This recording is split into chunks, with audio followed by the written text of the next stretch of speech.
बंधू भगिनींनो, मला कधी कधी भुजबळ साहेबांचं आश्चर्य वाटतं. काय जोरदार भाषण करतो, हाऊ हाऊ हाऊ हाऊ, जोरदार. म्हणजे असा नट सम्राट या महाराष्ट्राने पाहिला नाही. आणि काय सांगतात, मला जेलमध्ये टाका, मी जेलमध्ये जायला तयार आहे, मला यांनी जेलमध्ये टाकलं. अरे भुजबळ साहेब, तुम्ही स्वातंत्र्य संग्राम सैनिक म्हणून नाही जेलमध्ये टाकलं, भारताच्या स्वातंत्र्याकरता लढले म्हणून जेलमध्ये नाही टाकलं, कुठे नाशिक करता आंदोलन केलं म्हणून जेलमध्ये नाही टाकलं. तुम्हाला जेलमध्ये टाकलं तुम्ही भ्रष्टाचार केला म्हणून.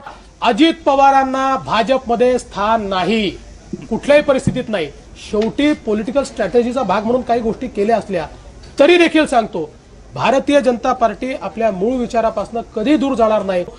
एनसीपीशी, राष्ट्रवादी काँग्रेसशी युती होणं शक्यच नाही. नाही नाही नाही, आपत धर्म नाही, शाश्वत धर्म नाही, कुठलाही धर्म नाही.